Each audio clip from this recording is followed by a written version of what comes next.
Hey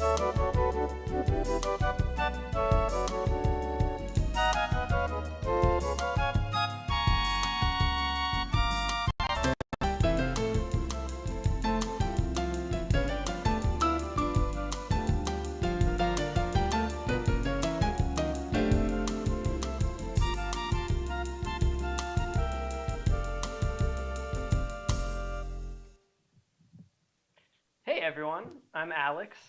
This is not a basement.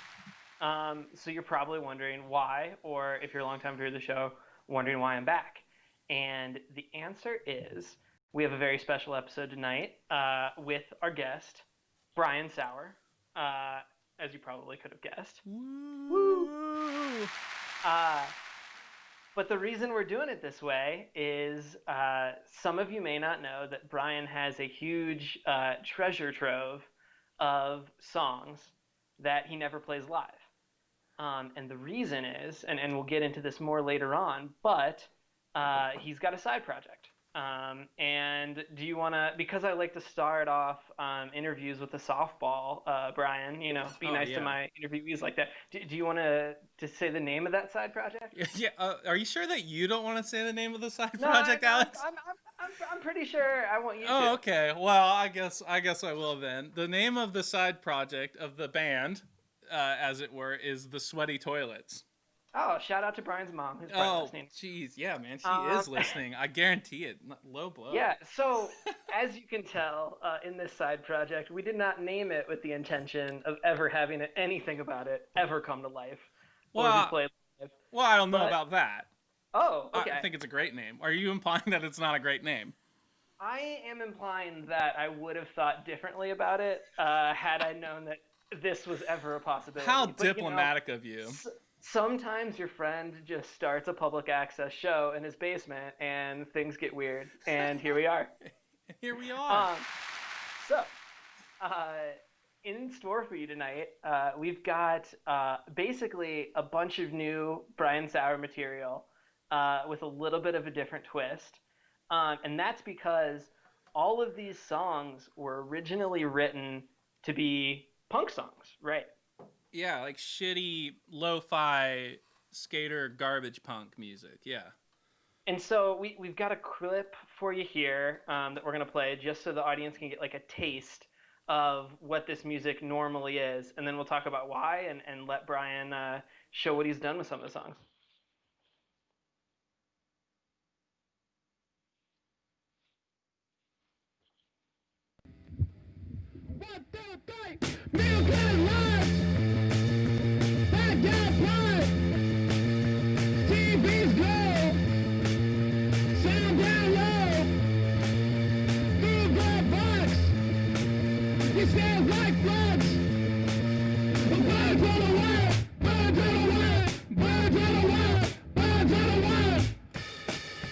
Cool.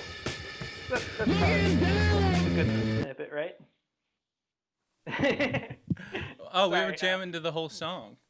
Oh, okay. But that's okay. No, it's gone now.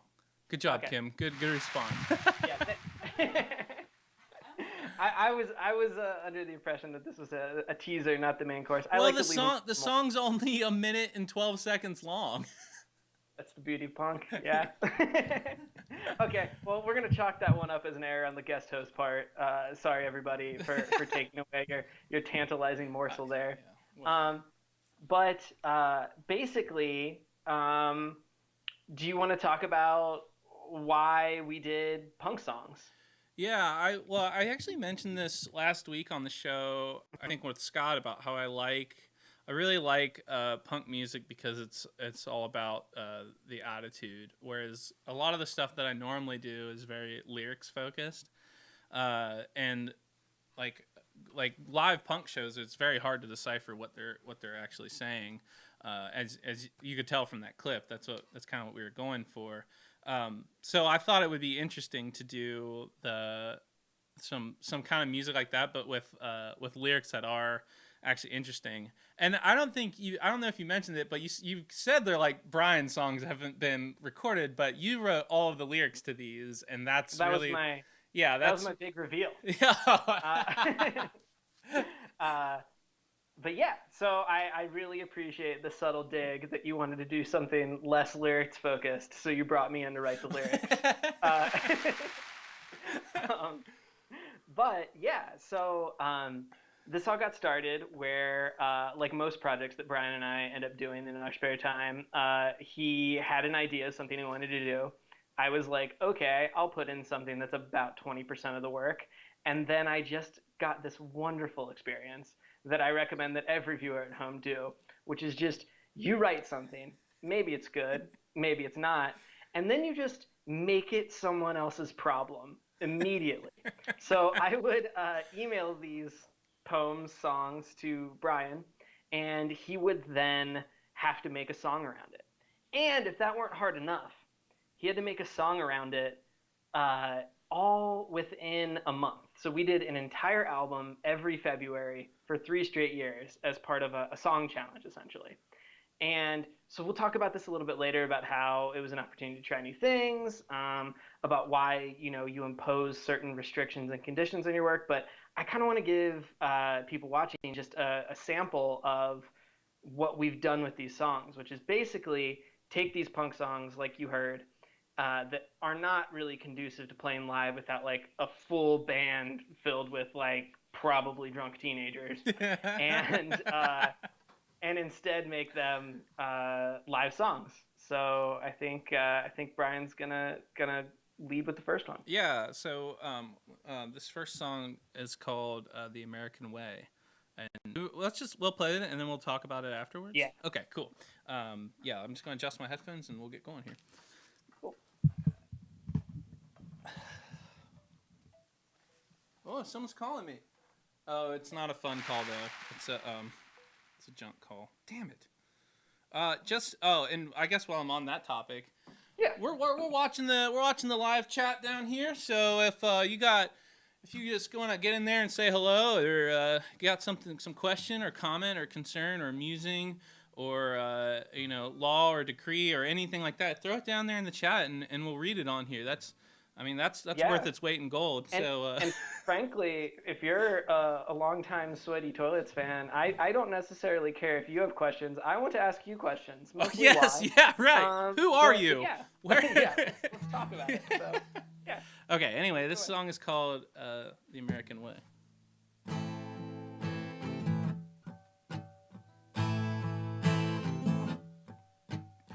I had a thought the other night while I was watching the game.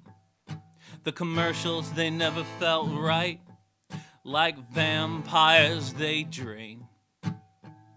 Leeches on our minds. The ads latch to associations. Suck the triumph from mankind through majors in communications. So troops that fought on Omaha Beach and had friends die in the Pacific Deep. If you believe the eyeball bleeds, they would have died for glory and for Jeep.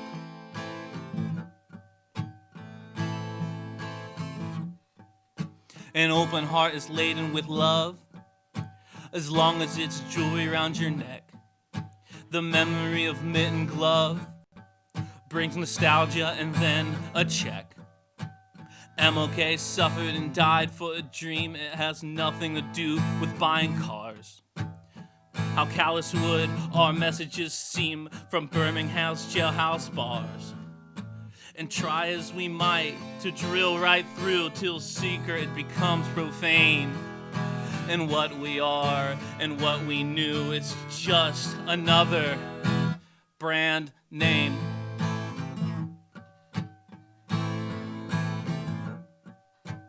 All winners go to Disneyland. All beer drinkers live strong. The MVP will tout their brand. At halftime, they sing another song. So like a hive, we grow and feed and search for what is real. Soon everything for which we bleed will be used to sell a happy meal. And they pick and steal and loot and fight and turn meaning into blasé. And if I've learned anything from Bud Light ads, that's the new American way.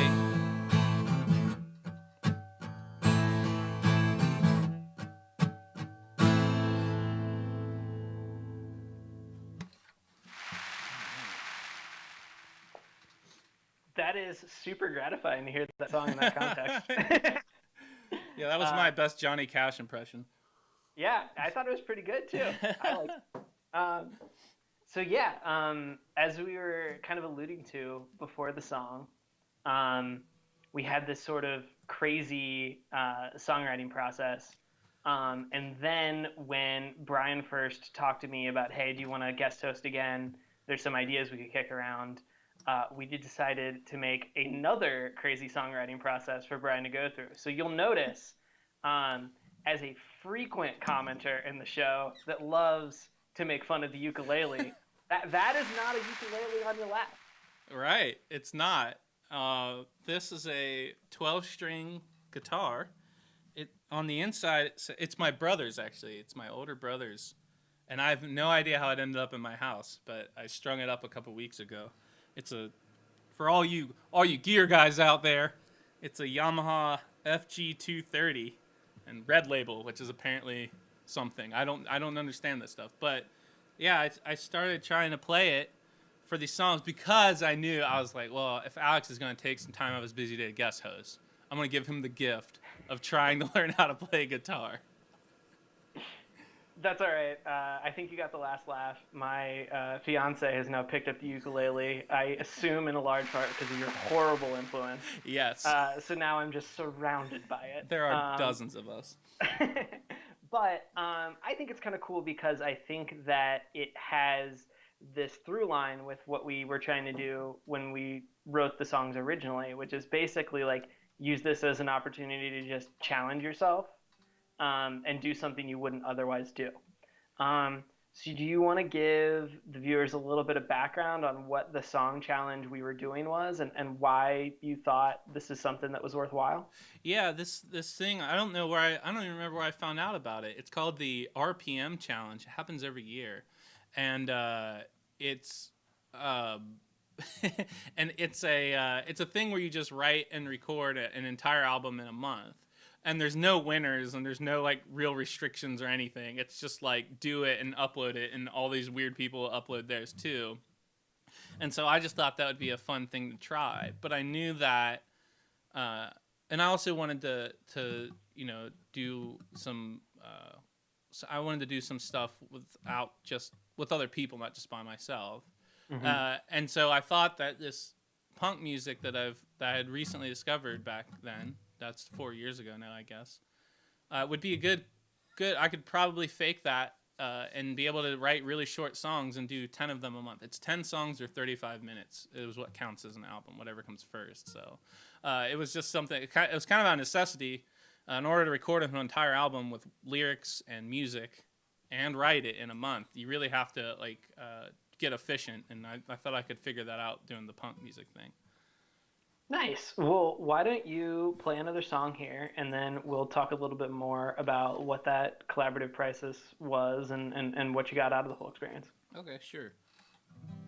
This song is called Groupthink Grace. This is one in particular that I didn't really think about it a whole lot when it came down the pipe. This was on our first one 4 years ago, and I was so busy trying to get them all recorded and stuff that I didn't really have time to process it. So it's been nice with the guitar now and just playing these 8 songs and really getting to dig on the lyrics. So I hope you like it. It's called Groupthink Grace.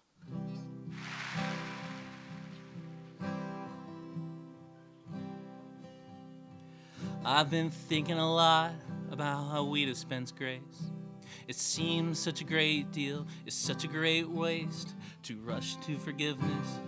To rush to forgiveness in such great haste, and barely dwell on what we've forgiven. It seems to me we only pardon the sins of those we can imagine inhabiting the skins we overlook because we care more about who wins. In reality, we don't think it's sinful. And I don't wanna be overlooked for a common enemy, and I don't wanna be given a grace that's free. Leave me free to be heard.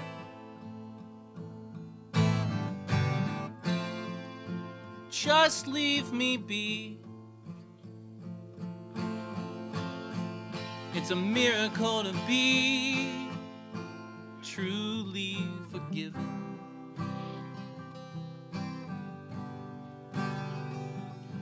Forgive criminals for what we don't regard as crimes. Go along with a falsehood as long as it rhymes. For that which we think matches the times. Make amends for the battle outside raging. We pardon the cop because we like the uniform. We salute the crown even though it's made of thorns. Caring not that it rips, now our books are all torn. And harm's excused with no judgment. And I don't wanna be overlooked for a common enemy.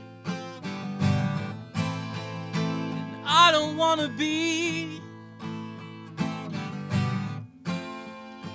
given a grace that's free.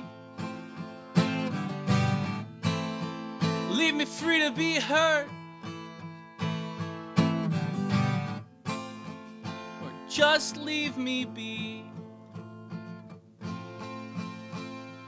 It's a miracle to be truly forgiven.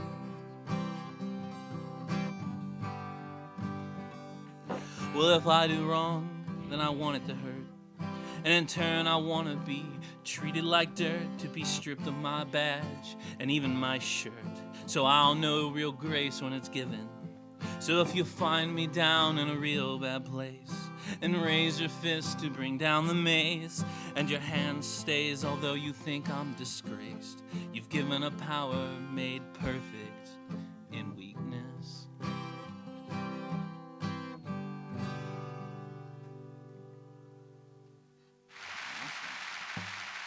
Neat.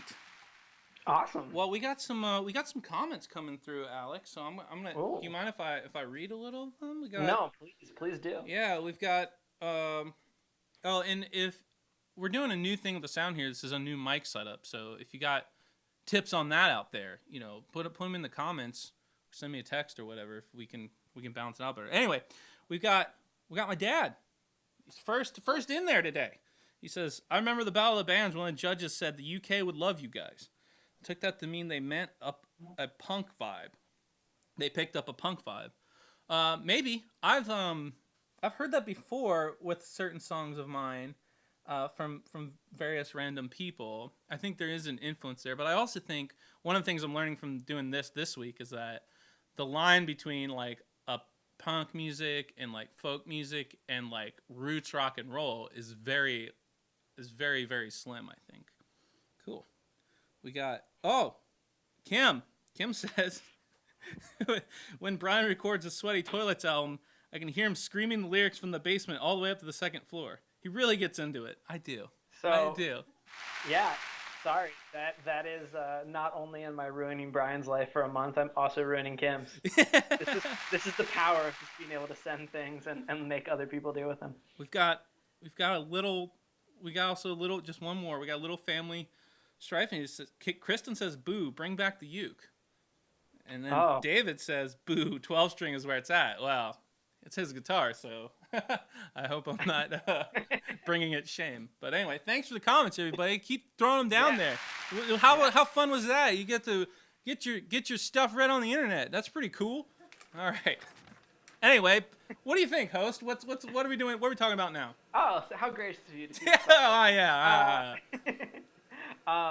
No, I want to talk about, okay, so you made all of these punk songs for 3 years in a row. We made all these punk songs. Sure, we made all of these punk songs 3 years in a row. And I'll talk a little bit about writing and stuff later. But I want to know what it took to record all of them and like what the setup was and why, because it's so different than the type of music you normally play, though, right now you're playing those same songs in a way that feels more familiar. So what was the advantage of going to that different genre and trying something new?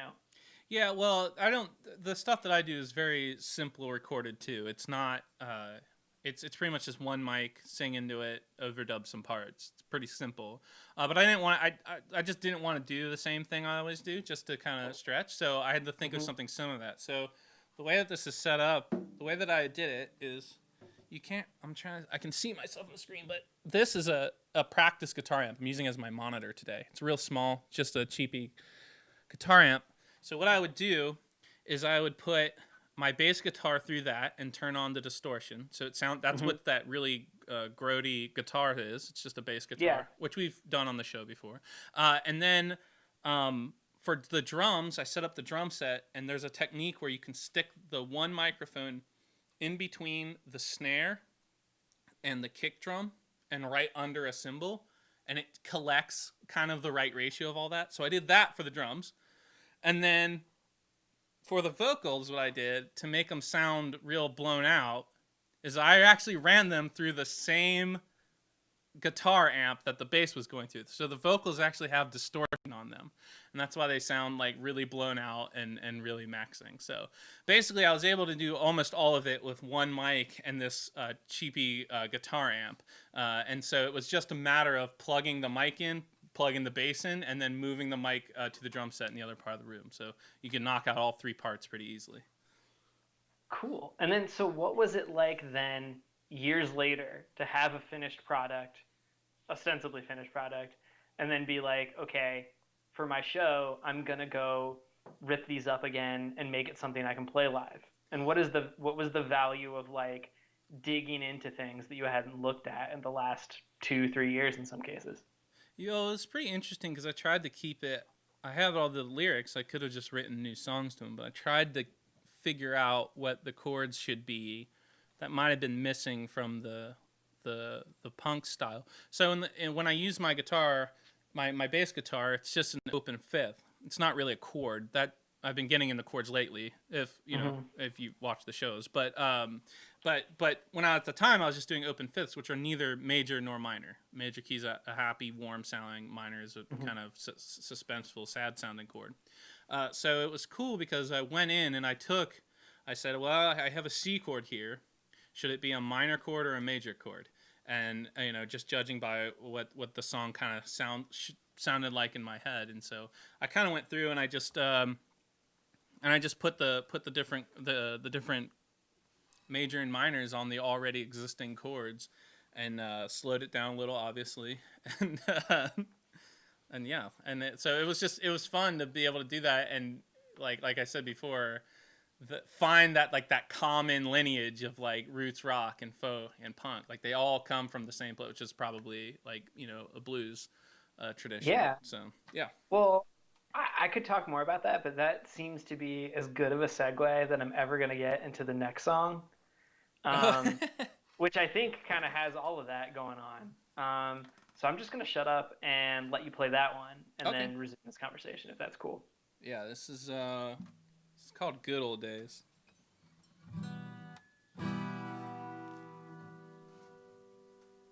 By the way, if you want to listen to more of the, I don't know why you would, but if you want to listen to more of the punk stuff, there's a link in the description of this video to the Sweaty Toilets website.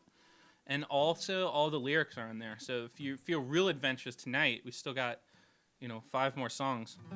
Or no, 6 more songs. So if you want to go look up the lyrics, you can do that and follow along. So just check that link in the description. Sweaty Toilet sing along. Yeah. Okay, anyway, this is called Good Old Days.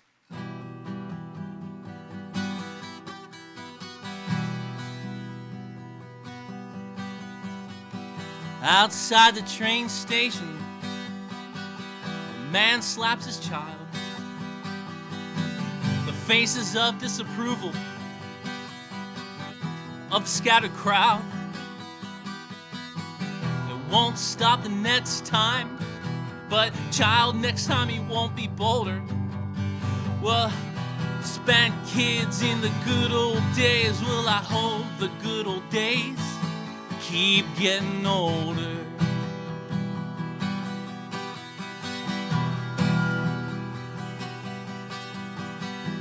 We are bloated by nostalgia, poodle skirts and high school dances, when the girls were all raised right and didn't take no chances. There was crying in the lockers, and there was no one there to hold her. A back alley in those good old days. Will I hold the good old days? Keep getting older.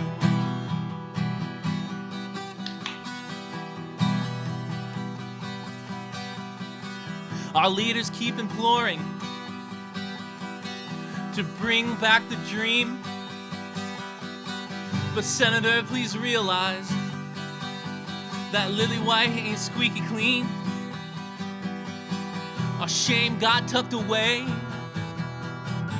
but it had time to molder. No mixing in them good old days. Will I hold the good old days? Keep getting older.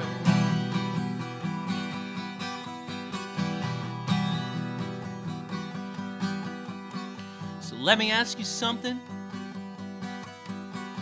What is it that you missed when you were young and free, or just free to swing your fist?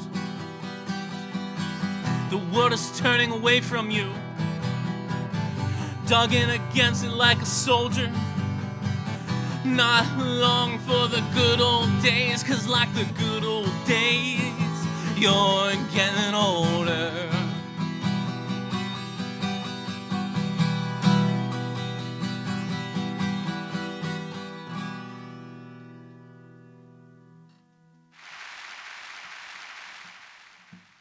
Nice. Thanks, man. I got to say that as someone who just got to sort of emote or write about things, often at like midnight after reading for law school or whatever else I was doing during this time, it's super gratifying to not only throw something at your friend who then turns it into a piece of music, but then get to hear it, you know, as live as we can be in these times. So I don't know. Yeah. It's just a cool moment for me. Thanks, man. Oh yeah, dude, it's fun, man. I always liked these songs. We were like listening to them, trying to come up with this episode, and I just remember like texting like, "Oh man, this one's good," and was like, "Oh, this one's good too." And we're just kind of like, some of these are actually decent. They just sound like shit because they're shitty punk music. Shockingly, some of them are not good, and Yeah. in ways that made me like just kind of smile. Like some of them were just like, what the hell was I thinking? Like this is the type that only someone who wouldn't have to follow through would get to like throw out a song to you. But yeah, some of them I am proud of, and I think that's one of them. So that's cool. Let's talk a little bit about what it's like to do a project where you have just a totally different way of writing songs. Because I know you've talked a lot about how you normally write songs, you know, in your folk music, and how, you know, you start with the lyrics that you write and you kind of build from that, or you'll have like a hook and you know, noodle from that. But what is it like to just get a complete thing in your inbox and then be like, I need to make this? Or if you want, what is it like to have an old thing and be like, I need to remake this? What stands out to you Yeah. when you first get that Well, fresh look? I always wondered how that worked, because that's how Elton John and Bernie Taupin did it, right? Yeah. Bernie Taupin would send Elton John the lyrics, and he would write the music. But he was coming from a classically trained orchestral type thing, playing rock and roll music on the piano, and I'm like doing Are you the complete implying opposite. that you have less talent than Elton John? Yeah. Just slightly less, and like also like way worse taste too. So Don't know what comment section. Please rush to his defense. But but it was interesting because it was like, oh well, how are these gonna fit? And in the 30 days thing, you're really just like, I would get them. I'd be like, well, I have to come up with something today. Like I'm recording this other song today, and I just got this new one in the pipe, so I have to at least like figure out the tune, and then after I record the other one. So it was like very much like gun to your head, like write a song, and it was like, this is what's coming out. And luckily, like the punk genre is very conducive to that. It's just like different riffs and different like tempos and like syncopations. So I thought that was, and then with also like the minimalistic nature of the bass too, that was an interesting. That was kind of the first thing I started doing when I started writing songs on the bass was the Sweaty Toilets, and then I went on to the other things. So yeah, it was that was cool for me, and it was also like kind of refreshing not to have to worry about the lyrics so much. Yeah. I think that you bring up a really interesting point there about editing and like at some point you just have to let it go and it is a shorter time frame when you like put all these artificial barriers around your songs because like I'm not a musician. I write lyrics sometimes, I do other creative things sometimes, but even if I'm like doing a piece of writing, like I just have a really hard time knowing when to like let a point go, let a paragraph go, let it stand, and when I should come back and rewrite it. And so I can't imagine in making a song perspective, like I had a hard enough time with these lyrics, just being like, okay, that's done, because no one tells you, or it's not just like, Yeah, oh, it's it's done. I think that's a good. I mean, that's a good skill though, is to just like not hang on to something that long. That's another thing doing Hmm. this whole show. This taught me when I've tried to do the things where like write a whole bunch in like 1 week. It's like, well, this is not perfect, but it gets the idea across, and that's like really the point. Like Hmm. if you do happen to write the perfect song, or you think like oh, this can take just like if there's like one line, but like it's not worth like there's so many songs out there that you can Right. find, so it's not worth trying to stay on one too long. And I think this is just me. I just like getting them out there for Hmm. because maybe someone will latch onto it, and I it makes me feel good. So Well, it kind of makes me think of just like the idea of taking reps, like in a sport oh or just yeah, like just general practice, right? Like if you just swing enough and then move on, like you will improve, whether each, individual cut is perfect. well Um, that's what's funny about the Sweaty Toilet stuff too, is because even on a year by year basis, the process got better, and as my process got better, the quality got better too. that's So true. yeah, Yeah. Yeah, if people do check it out, like the audio, just like regardless of what you think of an individual song or like chord progression or lyrics, like the audio is just overall better at the end of year three, and it's pretty much the same stuff, yeah, or right. It just is. little tweaks in the process. Yeah. Cool. Well, do you want to go ahead and play another song? This one's called Perspective. So here's what I'm gonna do for you. Uh, because I like to leave a little lesson, a little tidbit every time I guest host. We'll play the song Perspective, and then I'll talk about my perspective of writing the lyrics. Oh So there you wow, go. that's really I know. good. Mm, Okay, well, so a story about this one. So I always liked this one, uh, and Alex sent me a list of ones he wanted to do before we did this, and I was like, oh, I really want to put this. It's called Lesser of Two Evils or Perspective, and I was like, I really want to do this one, and Alex said, I don't know, I don't think you can say "fuck you" on a ukulele, and I took offense to that, obviously, as a ukulele player. But I'd already planned and hadn't told him yet that I was going to play the 12 string. So I was like, okay, da da da. And so, so then we were practicing, and I want to act like I was like, see, Alex, I'll prove it to you and play on the ukulele, haha. But actually, it was Alex's suggestion I play on the ukulele. So I gotta be fair on that one, even though it's a better story if I was just doing this to stuff it in his face. no, But I can occasionally be reasonable, and that's how you know that I'm right all the other times.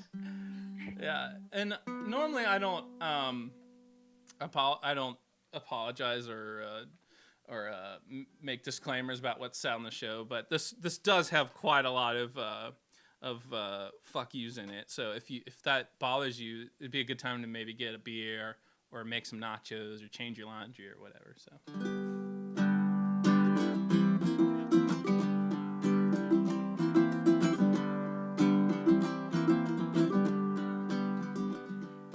there is a man sitting on a hill with a looking glass pointed at a distant mountain range, and he said, there's not too much difference between these two mountains, and a climber prepared for a treacherous climb. At the bottom of the mountain heard a man across the valley, and he said, fuck Fuck you, man. That's 2 more days of climbing. And there was a suit in a boardroom talking mortality rates and shipping costs regarding the long run. And he said, there's not too much difference here historically. And there was a child on a distant shore who can get a Coca-Cola, but he can't get a cure. And he would have said, fuck you, man. But in the long run, he was dead. And there was a man in a voting booth. He didn't like either of the candidates, but he heard bad things about each, so he said, I guess it's just the lesser of 2 evils. And there was a man who didn't get health care, and there was a man who didn't get legal protection when fired, and there was a man that didn't get to vote in the next election. And they would have said, fuck you, man, but they were the same man as that voting man. Hindsight is a bitch, but perspective is a real motherfucker. Hindsight is a bitch, but perspective is a real motherfucker. Hindsight is a bitch, but perspective is a real motherfucker. I said hindsight is a bitch, but perspective is a real motherfucker.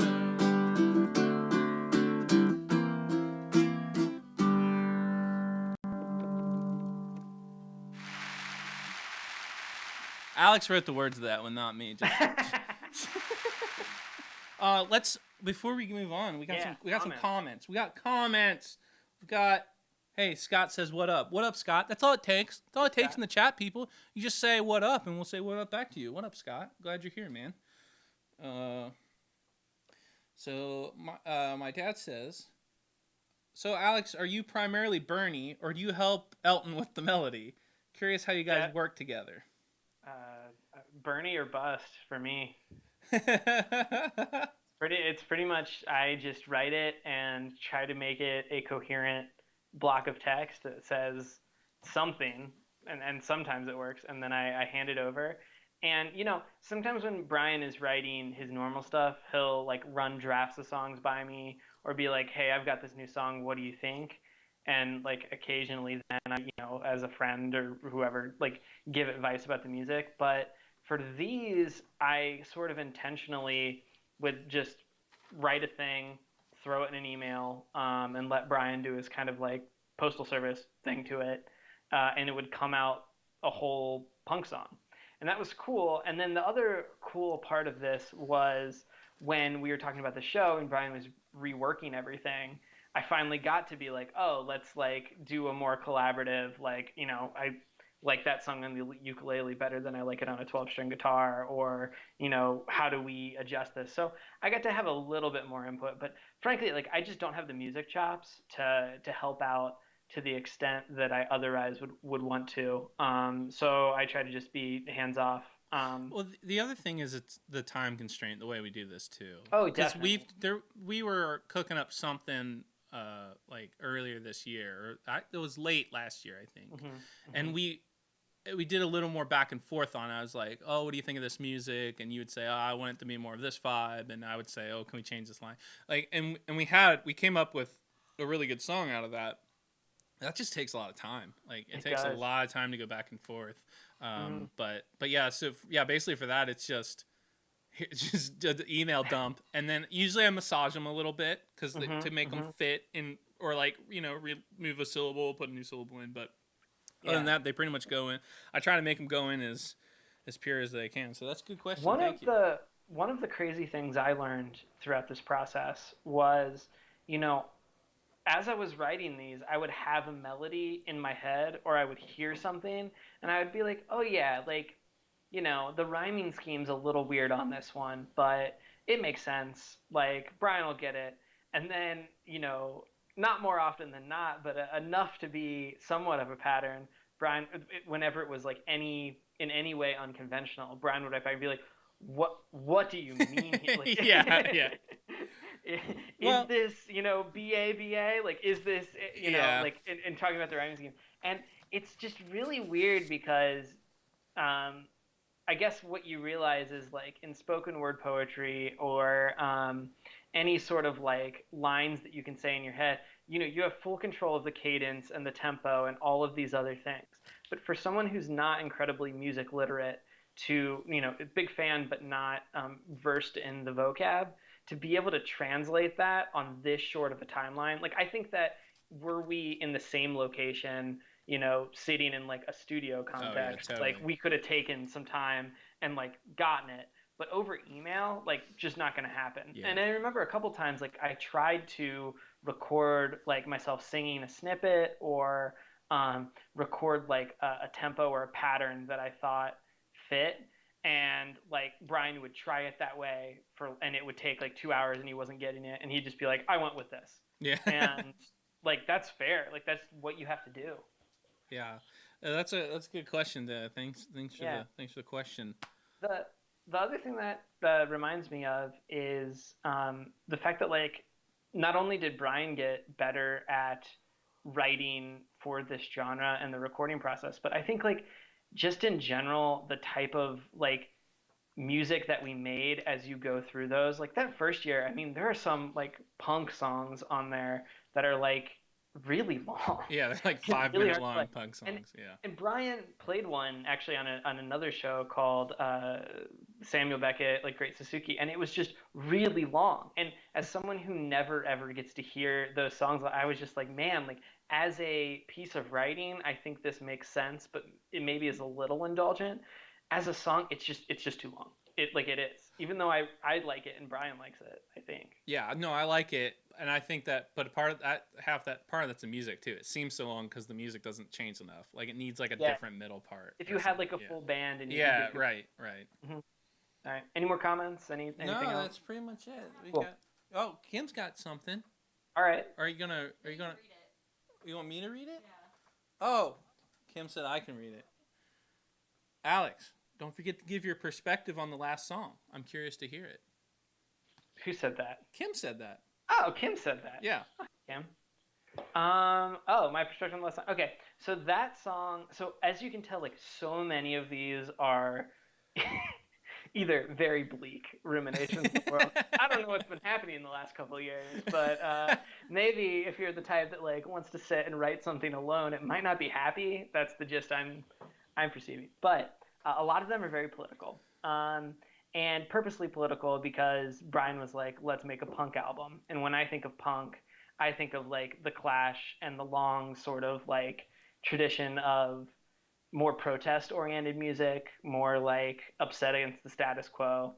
So I think it was just taking like just briefly, like if you look at the songs he played, like The American Way, the first song that Brian played at the start of this program, that was me watching the Super Bowl in late January and just watching the ads and feeling so unbelievably disconnected from like the the sort of like aura of hope that these ads were supposed to conjure, but seeing that like it's designed to package and sell something, but it like leeches and uses all of these like social movements, higher aspirations, things of that nature. And so trying to like channel that into a song or like that last song called The Lesser Two Evils was, I mean, it's a very like on the nose metaphor that the song commits to, right? Um, but it's just the fact of like it's very easy to say that there's no difference between two things when you have no skin in the game or you have no stakes to it. So you know, a guy sitting on a hill looking at two mountains, one doesn't seem that much bigger, but for the person who has to climb them, it's a huge difference. One person who's sitting in a voting booth that goes, I'm not going to be affected by any of this.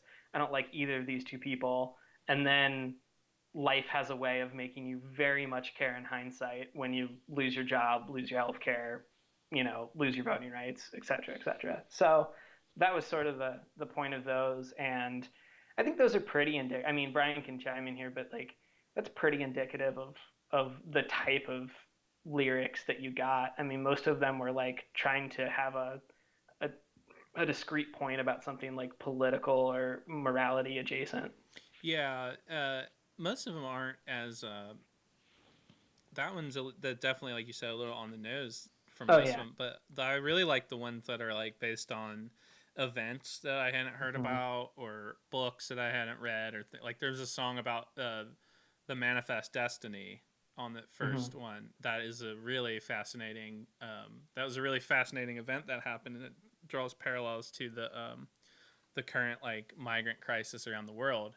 And this is Yeah. about a boat from like what, the 40s or something. Yeah, like World Yeah. War II era. Yeah, so Mhm. like I really like the song. Those are my favorite ones. I like the ones where I learned something, like actually Those, learned something. Like those whoa. also, unsurprisingly, were the most lengthy Yeah, right. chunks of text that we wrote. Oh man, I wrote one about Manifest Destiny, which is a boat that had essentially Jewish migrants coming from Europe seeking to flee the Holocaust and weren't let into America. And then some of them were dropped in Cuba, some of them were sent back, and then they died. And it was sort of the cost of being unwilling to recognize um, what's going on and global conditions. And then there's another one about slaughter in Louisiana in the 1880s, Oh yeah. where sort of the start of backing away from Reconstruction in the South. I don't know. There's some other ones too. Not easy to write a pithy, good song that lays out context to events that people are unfamiliar with. I think that's my And takeaway. But coming out of a distorted guitar amp with the yeah, you know, you gotta we turned up the degree of difficulty high on this, right. but You really got at to the end dig. of the day, I only want the people that want to dig. but at the end of the day, I mean, some of these I hope that Brian can like use in shows now, right? And Oh yeah. like, so I think that This next we one in made particular is my favorite one, I really think. Yeah. cool. Okay, well, like yeah, I mean, we wrote what 30 something songs, and at the end of the day, like it took a month each, and then hopefully you'll have something to use now, and that's cool It's in and super of cool. itself. So It's yeah, super cool. well, why don't you play that song? Okay. I hope I don't mess this one up. This one has either gone really well or really terrible. So we'll see what happens. And just to give Brian kudos while he tunes there as well, like he in a similar vein to writing all of this music in a month that I just drop on him. He pretty much rewrote all these songs in about a week and a half. So on a new instrument. So Yeah, it's just the practice was more than anything. They're pretty easy to translate, but thank you. This is called a premonition.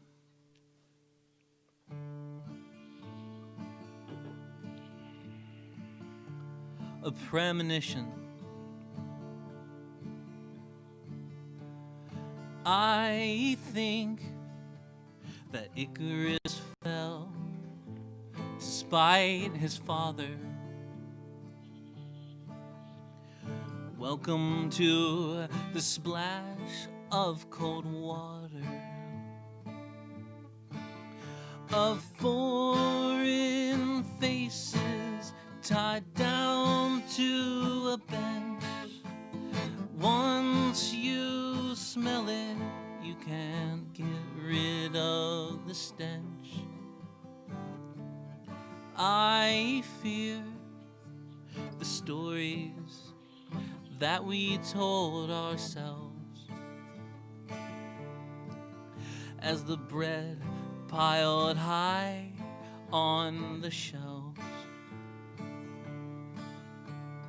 got slid up by Occam's razor. If it suits you, you trust the man in the blazer.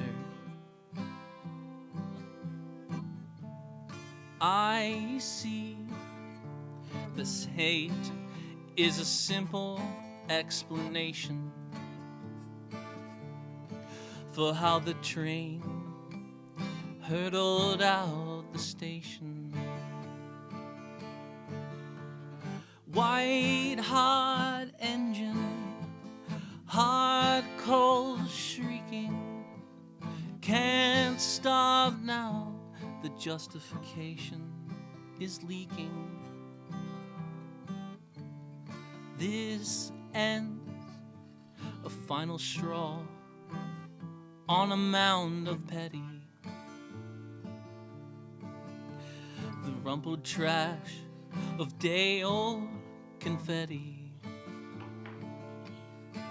And the people that you call the salt of the earth made it happen, so what's their moral worth?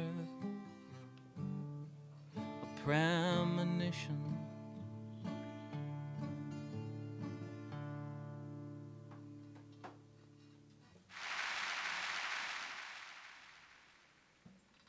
One thing I will say is these songs are definitely more comprehensible, more meditative, and I think in some ways more interesting live.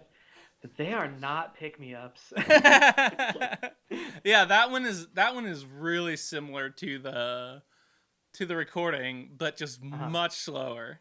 Yeah. That one's like the recording's like, I feel that Icarus felt his might his father. Welcome to the. That's like what it sounds like. But yeah, with the little arpeggios on a 12-string changes everything. Yeah. So sorry for those who are now horribly depressed at home. Thanks for tuning in. Yeah, Brian's Basement. But yeah, so I wanted to sort of put you on the spot more than I already do by making you relearn all these songs and just ask if there is anything in like getting these lyrics that you found surprising from me, that you thought was particularly horrible, that you thought was particularly good. Like, what did you learn about using a songwriting partner, and particularly like a person that you've known for most of your life? I always thought they came down, like I said, the ones that I learned about, I always really liked those. There were times when this is like, you see like these bands and they like hate each other. And you're like, how can they hate each other? Like, they're a band, it's fun. But there were times when I'd be like, Alex, I really need a short one. Like, I need a short one. Like, it's crazy week. I need a short one. And this, like, ginormous thing would come down the pipe. I'd be like, God damn it. Like, why? So that was, those were always fun. But I actually wrote a song about that. It's called Perspective. So. Yeah. Yeah, but they, the long ones were a challenge, though, because, like with the type of music, I would either play them slowly. So there are some like slow songs on these albums, which is kind of not characteristic of like a punk album. But or I would just have to charge through it as fast as I could. And there was actually like a fatigue problem because I don't have like the muscle mass to strum the guitar like that long, or on either hand, like to fret it that hard or to like strum at that tempo for that length. So those were fun too. But I don't know. I liked just reading them. I thought they were cool poems. I've told people all the time that like, oh no, like you should listen to these. Like, they're really cool. But like, people have a hard time getting through them. But I know that Joe Walla's a fan. I don't know if he's watching. Yeah, shout out to Joe Walla. Yeah. Hopefully he gets to experience these in their live form at some open mic soon. Yeah, that would be cool. Oh, we got a comment. We got a question. Oh, okay. How do you think? Did I answer your question, Alex? It's satisfactory. How do you think the sweaty toilets will evolve going forward? This is from Kristen. How do you think they'll evolve going forward? Do you think you'll continue to utilize a more acoustic approach? So, I don't know if you heard this, but punk is dead. Well, so this is So we didn't actually do it this year because this year was crazy because I was traveling for work, and this is like right on the precipice of like COVID stuff, and Alex was doing his studying for the bar or whatever. So it was not a good year this year. So we actually didn't do it. Uh, Going forward, I don't know. I think Alex thinks we're done, No, but I don't. I think we're not done yet. And I don't think we're done. But I also don't think we'll do it acoustic either. Yeah. We got to stay true to our roots. So we're the one of the punk poets of the post-truth paradigm. Yeah, sure. Yes. As much as one band of two people that do not release their music accessibly can claim to own that, sure. But we had some conversation. Maybe we can just hash it out on the air, vote for the future of the Sweaty Toilets. But one of the things we talked about was rather than just going back to the punk well, because I believe that it's gotten I think that I've gotten a lot better at writing shorter, digestible songs for Brian. And I think Brian has also gotten much, much, much better at just making that type of music seamlessly. That to continue to challenge ourselves, we should keep the ethos, but try a different genre of music. So try a rockabilly record or try a, insert punk adjacent thing here and just bring in a different instrument or a different recording technique, or heck, return the favor and Brian can impose restrictions on my writing, write a song only in haikus, write a write a song where you only use 40 words or something. I don't know. Yeah, I guess we could try to mix up the formula a little bit, because Mm-hmm. there are a lot of flavors of punk music. Like I said, mine is I was going for like terrible lo-fi skater punk, but there's and we're gonna play a song later tonight that's very much kind of like proto-punk sounding, which is a different vibe. And like you said, rockabilly is a great example of a punk folk blend. So we could the only problem I can see is the drums are tough. I have a hard time with drums, and with the punk stuff it's easy because it's just kind of like it's just kind of like smashing it. But something a little more nuanced might be tough. But we could always bring in a drum machine, I guess, or something like that. I'm becoming more agreeable to not agreeable. What's the word? I don't know what the word is. I'm more accepting. Yeah, that's what it is. To drum machines, so I can always throw it on that or something like that. But good question. Quarantine changes. Yeah, right. I know, but I think we'll definitely be doing it next year because there's a good chance that we'll be in that position next year. Hey, maybe we'll have 4 straight Brian's Basement episodes of what happened in the week of Sweaty Toilets in February. Who knows? Oh man, wow, that's a lot. But yeah, good question though. Good question. If there was one thing you could change about the Sweaty Toilets, what would it be? Because I've already gotten my wish. You're on a guitar, so yeah. Done. If I could change one thing about the Sweaty Toilets, I wish I could have redone. I mean, I might be able to. I don't know if I have all the files still. I wish I could redo the mixing and mastering of the second album because there's good songs on there, but I remember having trouble with it, and then I thought I fixed it, and then when I was listening to it again, it's still not right. The levels are way too high.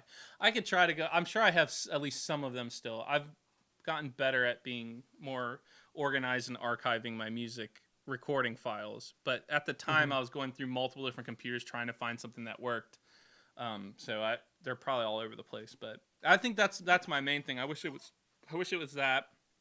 And I wish that I would have done something. I wish I would have put the lyrics up next to the music earlier. I think that's such a huge thing about this stuff is that you can read the lyrics and then listen to it, and that way you get the best of both worlds. You get to understand kind of what's going on, but then also get that feeling. So I think it would be cool to have a website that had a web player that was not on any major platform, but it was just on a web player, and then it had the lyrics next to it that you could like cycle through the songs to. I definitely agree with that. So maybe I'll do something like that next time. We'll do we'll do the whole album in February, and then I'll make a new website and web player for it too. Boom. Yeah. Well, speaking of removing yourselves from familiarity, Nice. You should take notes on this for next week. This is a song. We got a song up here called "Leave Your Bunkers." You come into my web show, tell me how to do myself.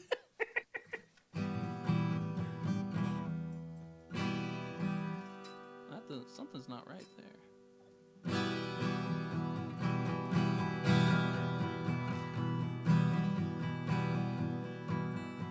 I know you had to cover up to keep your wounds protected. I saw all around the campfire glow the pain we all reflected. We dug in to the hillside, and in the cold we hunker. Create the springtime and leave your bunkers. We seeded all the fields to the whore and the vultures, caught unaware our neighbors that didn't share our cultures. We search the past to comprehend like a lost spelunker. Come upstairs now and leave your bunkers. Only when we march together is safety in the numbers. Else we sink inch by inch, dreaming in our slumbers. No elbow room or sweet freedom. Wake and face the hunter.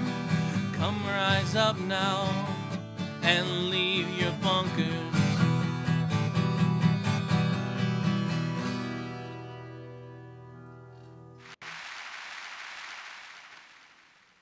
All right. Well, I think that we've officially buried the lead here, because we've gone an hour and 4 minutes into the show and never explained the origin of this, I would maybe controversial name. Oh, yeah. We haven't really talked about that, have we? Yeah, I completely missed it. So, do you want to lead it off, and Well, I'll jump in? Because I don't fully remember. I do not think I could tell this story from memory. So you were not. We were in different cities at the time, and we had talked about doing this, and it was like, let's come up with a band name. And this, I mean, when you come up with a band name as good as the Sweaty Toilets, it can only come from like the most divine inspiration. And I think that that's kind of what happened when I came up with the name Sweaty Toilets, because I was just super, super drunk at a Cincinnati Cyclones game. And I went, that is where and I went to the bathroom, and I was using it, and I was like, well, this is a real sweaty toilet, because it was having the condensation. And I was like, that's it. That's what we're going to call the band, the Sweaty Toilets. And I texted Alex, and I was like, oh, Alex, I got the band name, Sweaty Toilets. And he said, and I was like, so it's settled. And that is what happened. I can confirm the last part of that. And for anyone watching at home, I may have made Brian say an F word or two, but also his filthy mind created that. So I think we're even. It's good. It's good for everybody. It is. But also I think like we wanted it to be something that's very different, and I think that one of the cool things about having a side project in general is just the sense of like, I wouldn't normally do this, but like, you know, let's channel like being rebellious little punk people, or like let's try to write in a different way or do something I wouldn't do. And there's some freedom that comes with that. Yeah, well, one of the things that I've been thinking a lot about lately is I kind of wish I'd picked a band name. I'm tuning, by the way, because there's 12 strings and it takes forever, so I'm just going to tune when I talk. But one of the things I've thought about lately is having having a band name, even if you're just one person, is the right way to go. Like the Mountain Goats do this, Iron and Wine. I mean, Bon Iver started as just a dude. I think now he's got more of an established band. But like, it's so freeing to be able to kind of take that away from your identity, just do whatever you want. Yeah, slap another label on it. Yeah, and I kind of wish, because it sounds better on a poster. Like, oh, what is the Mountain Goats? Like, I want to go there, and it's just a dude on an acoustic guitar. Yeah. Like, I wish I would have done that, and that's one of the things that the Mountain or the Sweaty Toilets is nice, because you can just do whatever you want and separate it completely from everything else. I remember being so mad when I was first getting into like Bright Eyes / Connor Oberst, because the guy has like 40 side projects. Right. And if you're not a, hardcore fan, it's not immediately apparent like what his involvement is with all these separate bands. And so it just takes a little bit, like you have to commit to like listening and knowing that you like him in order to like move on from step one and try the other, flavors of bands that he's got going. But in hindsight, like one, it worked. I still listen to everything he puts out, regardless of like what project it's under. And two, I do think it is super freeing in some ways, because it just lets you explore, lets you try new things. But you still have that like catalog to go to. Yeah, and also like people that are fans of a one band, if you do something different, like people don't generally like it. Like when bands do stuff like that, right? Like, we're just like people don't like it, and they might. I feel like if it was like, oh, it's this guy from this band, but he did this, they'd be more amenable to it than like, this is the thing I like, and it's ruined now. No, I think that's a great point, because I do think there's always the like, it's our third album, we're going in a new direction. Right, yeah. And then it's like simultaneously never new enough to be like quite interesting, but also like all the hardcore fans whine about it. And, call it something different, like try it with new people, and suddenly you get all those influences out. So I think you can be really fruitful in the creative process. A ton of the bands that I like, especially modern bands, I feel like just do side projects all the time. One, because it's way cheaper, right? Like you can record with new people, you can share ideas across space and time, like no problem now. Yeah. So I feel like it's more of a modern thing, but it has like real benefit. Yeah, it's like there's no more super groups, but there's side projects, because that actually works. Yeah, it's true. Well, do you want to this is the here's another transition. I promise I didn't plan these out ahead of time. They're way too hokey for that. But we've got our second last song here, which is exactly where it should be, because it's called Be the Second. Oh my god. Takes its own advice. Oh, these are free, man. Oh my god. This is all free. You pay for the guest host you deserve.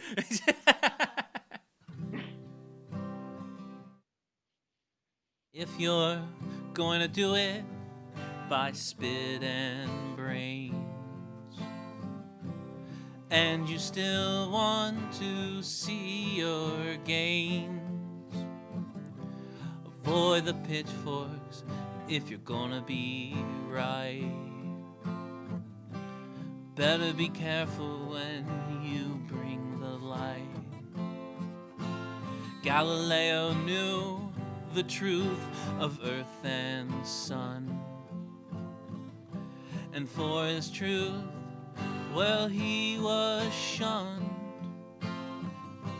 He didn't care about who approved,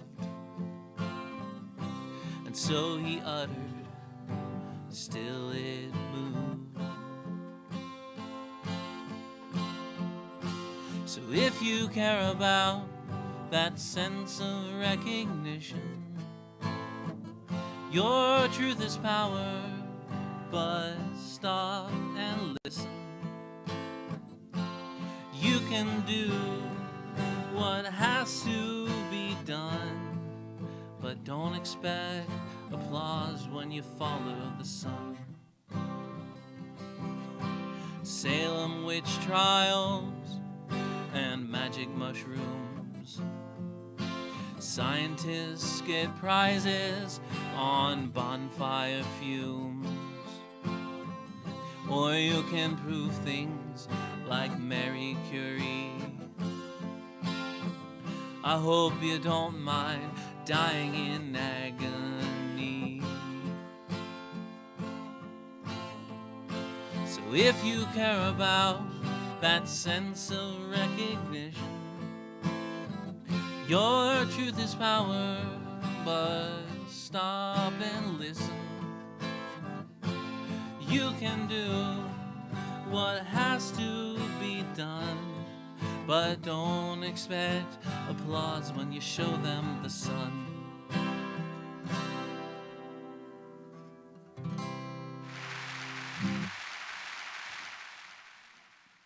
Talk about another song that just takes one metaphor and hits it.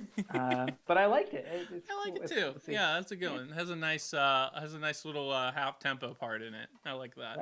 Right. All right. Any more comments that we should be aware of? Anything we haven't talked about that you want to cover? Oh man, no, I don't know. I felt like we really. That's the classic like end of an interview question. When yeah. You're just like, what else should we talk about? Person who could give me a job.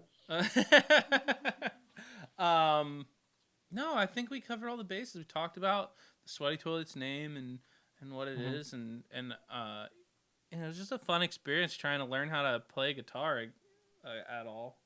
Because I guess that's the main thing about this week, particularly, is trying to learn this, because.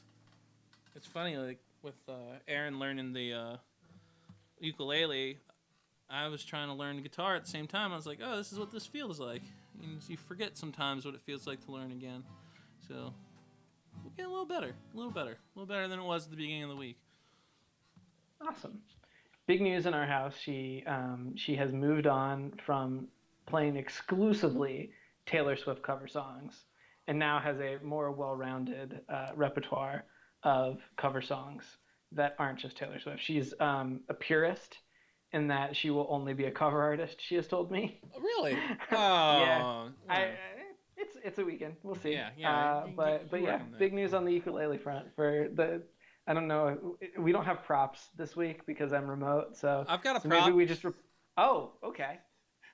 I'm wearing my cup that says Alt. Oh, the Alt Classic. Yeah. Classic. The working man's golf tournament. Yeah. I'm missing it this year. Very sad. Oh, really? That sucks. Yeah. They're having it in October, so shout out to the Alt Classic and the planned socially distant drive-by of my grandparents. I feel safe spoiling that surprise because they aren't watching YouTube. I don't know what it is. But yeah. Don't worry, nobody is. Cool, man. Yeah. Well, this was fun. I'm kind of excited to hear this last song. Oh yeah. I think that if there were a Sweaty Toilet song that I was like, listen to this, it's really worth your time for like a song that was recorded in a month. I think on the album, this is that song. And I don't know, like I don't want to hype it up because I don't know how it translates acoustically, and I don't know what your thoughts on like kind of trying to switch it up are, but like this is to me like the quintessential, like when we made this song I was like, yes, like that is what we were going for. Yeah, this is like the only one of the few ones that came out in that miraculous easy way that like good songs come out. Like the day it happened I was just like, oh yeah, like this is great. And most of them, like we've talked about, have been just kind of like a scratch and claw to get it done, and this one just came out. So this, I would say this is the Sweaty Toilet song. And cool. In this version, though, it sounds more like a weird... You said Velvet Underground a little bit, and Mountain Goats, too, I think. So, awesome. All right. This is called God Called the Cops.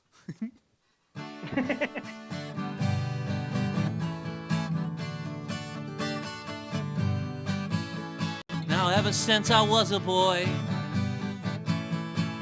I have been questioning. Never could I just enjoy what is in front of me. Had to find a better truth and figure out the sky. And so I spent my youth asking God why, oh why,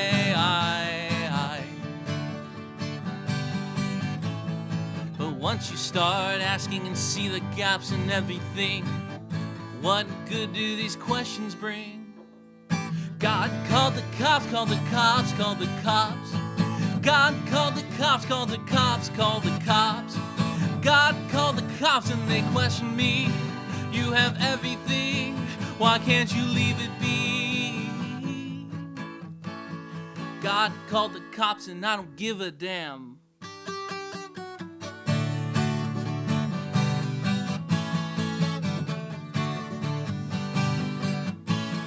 Now ever as a man I find God's cops, all of those who wear authority, like a badge in place of who they are, and safe keep monstrosity. And if they are the glue that keep the secret safe, this universe is due to go and be erased.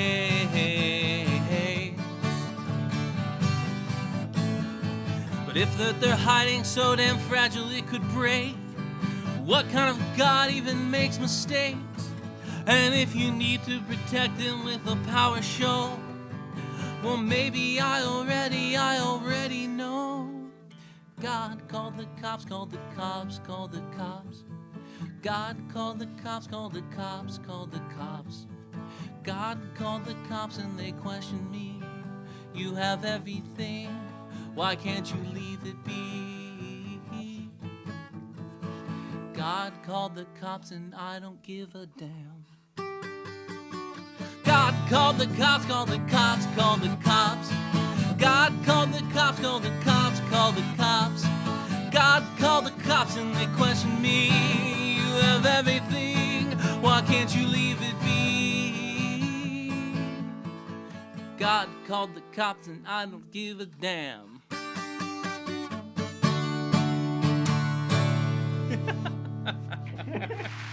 Whatever.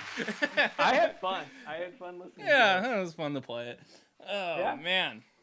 I don't know. I don't have a grand statement. I just had a lot of fun listening to these. It's super rewarding to be able to write a thing in a night, and basically, I mean, write 10 things in 15 days in order to give Brian time to record it.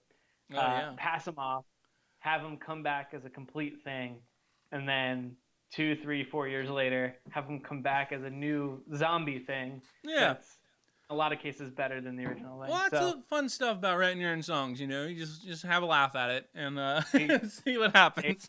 well, I hope other people got enjoyment out of it too. I hope that you found something to flesh out your sets, and I hope it's not the last time we get to see these versions of some of these songs. Oh, yeah, totally, man. I'm going to play probably most of these. I'd say 8 new songs, man. That's like a gold mine. Yeah. Well, dude, thanks for coming on here. Oh, I guess update from the recording world. I finished the recording of the new EP, and I will be mixing it. I'm way behind, so got a lot of work to do, but I'll be mixing it, coming up with the album art, posting all of it online, and next week. Do you have a title that you can share? Yeah, I guess I do have a title. I will share the title because I was gonna do it. I was gonna do like a post on like Facebook, like title release, but you know what? No one's gonna see it there anyway. Teaser. Yeah, all right. Well, no one's gonna see it there anyway. But the title of the EP is "There's a World of Wondrous Radiance." It's kind of long, but Okay. that's based on a song it's a song title that Scott, friend of the show, he wrote a song called "The World of Wondrous Radiance," and this is a EP that is all about mundane, ordinary objects around the house. And so there's 5 songs. It's called "The World of Wondrous Radiance." And next week here on Brian's Basement, we're gonna have a big release party, as much as we can, in Brian's Basement land. And so we'll find a bunch of fun things to do next week. So yeah, that's the update. Very cool. Well, thanks for letting me be a part of this again. Like all projects we do, I got to put in about 1/5 of the work and enjoy 100% of the Oh, results. So stop. let's keep it that way. Yeah. Well, dude, All thanks right. so much for doing that, and we'll play the music, and then we'll chat after the show. Sound All good? right. Yeah. All right, Thank you, everyone out Brian, there. and especially thank you, Kim. Yeah, thank you, Kim, and thank everyone that's watching this week. And remember to, what do I always say? I forgot what I always say. Oh, you gotta be safe out there. You gotta be nice to someone. Just do something weird. Do something weird, nice, and then and make sure you do something fun for yourself. Okay. So until then, we'll see you next week. Thanks, everybody.